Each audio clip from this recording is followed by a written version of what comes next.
The United Kingdom has become a mere shadow of the nation that gave us freedom of speech, freedom of the press, a host of other rights that we take for granted but probably should not take for granted. Nobody knows that better than Tommy Robison. In May of this year, he was arrested for attempting to cover the trial of a sexual grooming gang in the UK. For speaking out loud on the sidewalk, he was taken to prison with barely any time to muster a defense. He was tried and sentenced to 13 months in jail. Now, after more than 2 months behind bars in solitary confinement, during which time he was attacked by journalists in the UK. Almost nobody defended him.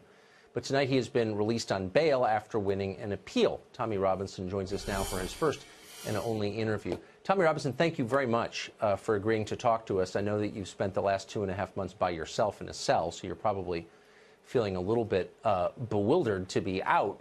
Tell us what it was like for you behind bars. For me, behind bars, the way I was treated, I was taken to a prison with quite a low Muslim population. What I'm known for is criticising Islam, so there's been many planned attempts to murder me and kill me in this country. I was taken to a prison with a low Muslim population of 7%, where things were relatively normal. I was separated from other prisoners, but the prison officers made sure they opened my doors multiple times during the day, and they took me out to play pool and snooker with themselves. I was then taken from that prison and transferred to another prison. And I was transferred to the prison with the largest Muslim population in the UK for a CCAT prison. I was then put on solitary confinement, where I spent 2 months not seeing or speaking to anybody, and they used the reason that I was in danger.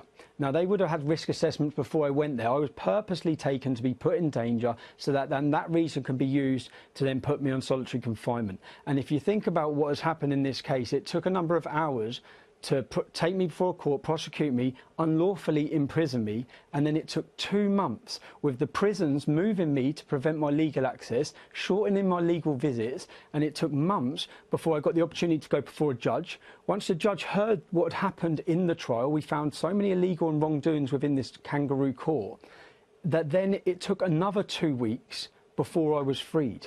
And to be honest, this whole encounter, if you talk about, I haven't eaten. I've lost nearly 40 pounds in prison. I had 1 tin of tuna and a piece of fruit a day. I was supposed to be in Her Majesty's prison service, not Guantanamo Bay. I couldn't open my windows because I was having excrement and spit put through them. I believe this whole process, and Tucker, this isn't the first. I'm sorry to interrupt, but who is putting excrement through your window and spit through your window? So my prison cell that I was put in was on the lower level, the ground level, which it didn't have to be.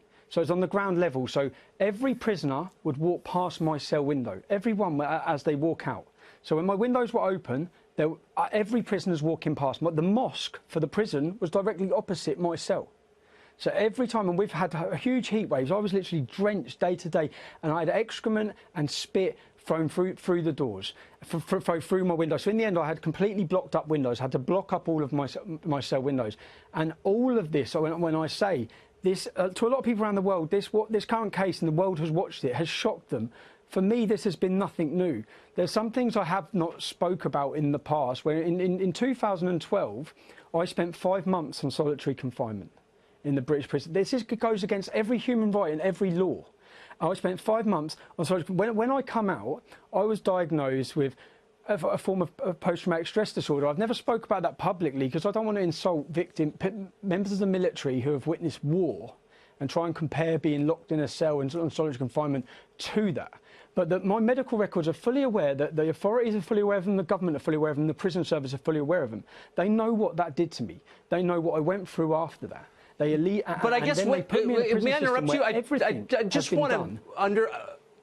just want our viewers to understand why this happened to you in the first place. You went to prison in a supposedly free country for expressing unfashionable opinions in public. Did you, with this last round, you've been in jail for 2 months, did you hit anybody? Did you steal anything? Or did you say something the government didn't like? There was a court case going on where 29 people were in court for gang raping up to 100 young children. Now, I stood outside the court and I spoke, and all I'd done was read a BBC News article that is still online now for millions of people to see. Now, and I was taken, and everyone would have watched the video. They said for a breach of the peace. They transported me to a police custody, And then my solicitor contacted the police custody. Then they emailed my solicitor, which my solicitor has this email saying I was being released. Then they took me in a van back to the court through the back door. They put me up before a judge. And media reports have said that I pled guilty. At no point was I even asked whether I was guilty or not guilty. I was not even told, and I still, to this point now, have not been told and do not know what it is I'm deemed to have done wrong. In a British court of law, for a fair trial for anyone, they have to understand what it is they're being accused of. Contempt of court. That's all I've been told. What contempt of court? I was fully aware outside that court. I made sure to point out that these men are innocent until proven guilty. I said alleged. I was non-confrontational. There is no, the judges, and I know the law, the judges have no power to issue reporting restrictions on anybody, on any information that is already in the public domain.